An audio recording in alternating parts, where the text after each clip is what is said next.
Hello students, how are you all?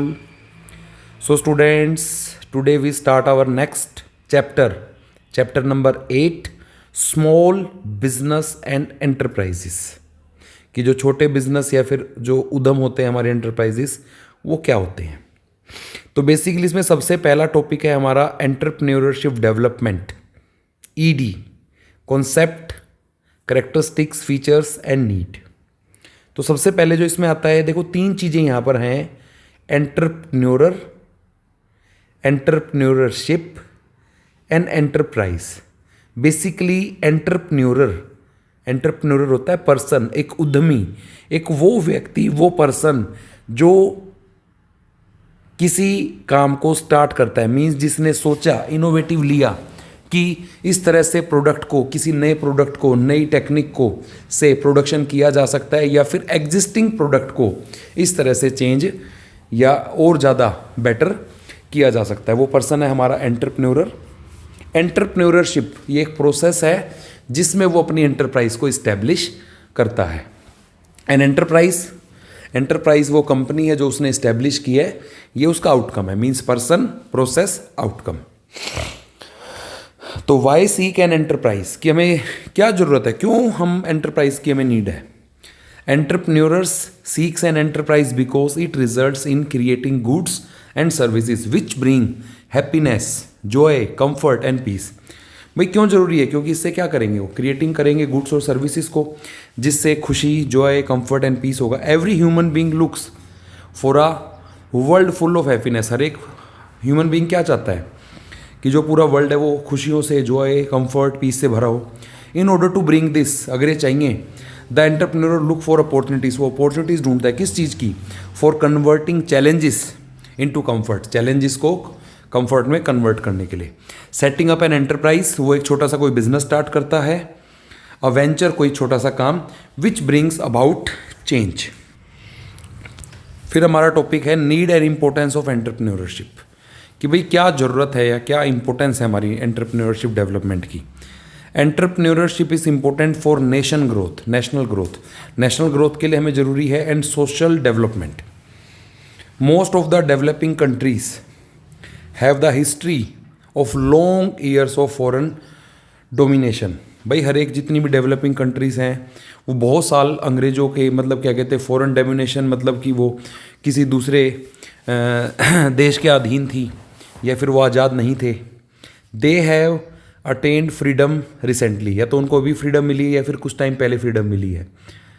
The most common problem they are facing is to conserve the outflow of limited national wealth and fulfilling the demand of customer goods and services by locally producing them. भाई उनकी सबसे बड़ी problem क्या हो रही है कि उनका जो आउटफ्लो है वो लिमिटेड है, क्योंकि उनके पास, उनका देश अभी आज़ाद हुआ है या कुछ टाइम पहले आज़ाद हुआ है, उनके पास उतनी वेल्थ नहीं है, तो वो सभी अपने जो कंज्यूमर्स हैं उनके देश के, लोकली ही प्रोडक्शन करके गुड्स की उनकी डिमांड को फुलफिल नहीं कर पा रहे हैं। They are also facing the problem of foreign exchange, उनके पास फॉरेन करेंसी नहीं है। These countries need to import capital goods, उनको क्या करना पड़ रहा है, कैपिटल गुड्स, बड़ी बड़ी मशीनरीज इंपोर्ट करनी पड़ रही हैं, and technology. And the major source of foreign exchange is export, और मेजर सोर्स क्या है, फॉरेन एक्सचेंज किस लिए चाहिए, आएगी एक्सपोर्ट से, लेकिन हमें तो इंपोर्ट करना है। In short we can say that the present condition demand developing countries to. भाई प्रेजेंट कंडीशन की डिमांड क्या है डेवलपिंग कंट्रीज की, produce import substitute goods to stop outflow of national wealth. कि भाई या तो क्या करें, वो कोई सब्सिट्यूट ढूंढें, कोई दूसरा तरीका ढूंढें उस गुड्स का, ताकि वो इंपोर्ट ना करें, उनको इंपोर्ट ना करना पड़े, ताकि जो उनकी नेशनल वेल्थ है वो बाहर जाने से रुक जाए। Second, produce more and more consumer goods and services to meet the increasing demand of this goods locally, कि ज़्यादा से ज़्यादा कंज्यूमर गुड्स और सर्विसेज को प्रोड्यूस करें ताकि उनकी जो इन डिमांड बढ़े, और मतलब जो हमारी लोकली, मतलब जो हमारी जो कंट्रीज़ के पीपल हैं उनकी वांट सेटिस्फाई हो। और produce goods for export purpose, कि भाई गुड्स को प्रोड्यूस करो एक्सपोर्ट पर्पस के लिए, to earn more and more foreign exchange. भाई अगर हमें अनदर कंट्रीज़ की, जो फॉरेन कंट्रीज़ हैं, उनकी करेंसी की नीड है, तो हमें गुड्स प्रोड्यूस करनी एक्सपोर्ट के लिए। All the above mentioned requirements, अभी सारी जो रिक्वायरमेंट्स हैं can be met by more and more entrepreneurs. ये कब हो सकती है? ज़्यादा से ज़्यादा entrepreneur bear the cost of risk. Entrepreneur वो पर्सन है जो रिस्क उठाता है किस चीज़ का? लॉन्चिंग अ न्यू वेंचर, किसी नए काम को शुरू करने का, डेवलपिंग न्यू प्रोडक्ट्स, किसी नए प्रोडक्ट को बनाने का, adaptive new technology and developing new markets. So entrepreneurs offer a new strategy for development, कि भाई एंटरप्रेन्योर तो नई स्ट्रेटजी लेके आता है डेवलपमेंट के लिए। Show how entrepreneurs help the increasing national product. अब इसमें क्या होता है? इंपोर्ट सब्सिट्यूट अगर होगा हमारे पास तो entrepreneurship must raise production of export product and services, increase the national product, consumer goods and services. अब नीड क्या है हमारी? Need for entrepreneurship can be made more clear from the following points. पहला, lifeline of nation. Entrepreneurship is the yardstick to measure the development of any country, as no country can prosper and grow without development of entrepreneurship. ये कह रहा है कि ये तो एक yard stick है भाई, मेजर इसी से मेजर होगा कि हमारी कंट्री कितनी डेवलप्ड है। और कोई भी कंट्री बिना एंटरप्रेन्योरशिप के डेवलप हो ही नहीं सकती। We can see that in US, UK, अगर हम यूनाइटेड स्टेट्स की बात करें, यूनाइटेड किंगडम की बात करें, एंड अदर डेवलप्ड कंट्री जो डेवलप्ड हैं, they are well developed and well established enterprises, कि उनके अंदर वो कैसे डेवलप्ड हुई हैं, उनके पास वेस्ट इस्टेब्लिश्ड एंटरप्राइजेज हैं। So every nation tries to increase its trade by having more enterprise. भाई जितनी कंपनीज हमारी कंट्री में लगेंगी, जितने हमारी कंट्री के जो लोग हैं वो उस कंपनीज को बनाएंगे, वो गुड्स को, अच्छे अच्छे गुड्स को, बढ़िया क्वालिटी के गुड्स को बनाएंगे, अच्छी टेक्नोलॉजी को यूज़ करेंगे, तो वो भी अपनी गुड्स को दूसरी के जो अनदर कंट्रीज उसमें बेच पाएंगे। अदरवाइज अनदर कंट्री की जो कंपनीज है वो तो हमारे इंडिया में गुड्स बेच ही रही हैं। जैसे कि हम ये खाते हैं, चिप्स है, खाने पीने की चीज़ बात करें, चिप्स है, पेप्सी है, कोलगेट है, ये जो हम यूज़ कर रहे हैं क्या है? हमारे इंडियन प्रोडक्ट्स नहीं है, ये बाहर देश की कंपनीज हैं जो इंडिया में अपने प्रोडक्ट्स को बेच रही हैं। Provide innovation. Entrepreneur is an innovator. Entrepreneur कौन होता है? इनोवेटर। नई नई चीज़ों को, मतलब नए नए प्रोडक्शन के मेथड, नई नई टेक्नोलॉजी को ढूंढता है। Who tries new methods of production, new technologies, new ways of marketing etcetera. He develops new business ideas and puts them into action to enhance the process of economic development, कि economic development को बढ़ाने के लिए नए नए products को, नए नए आइडिया को एक्शन में लेके आते हैं। Growth of economy. The entrepreneurs adopt to change as change take place in environment. भाई वो क्या करते हैं? अडॉप्ट कर लेते हैं चेंजेस को, जो भी हमारी जो एनवायरमेंट है वो एक रैपिडली चेंज होता है, बहुत ही फास्ट चेंजिंग होता है, बदल रहा है धीरे धीरे धीरे धीरे, नई नई टेक्नोलॉजी आ रही है, नई नई गुड्स आ रही हैं। तो the changes adopted by entrepreneurs is enterprises even bring changes in the society and economy.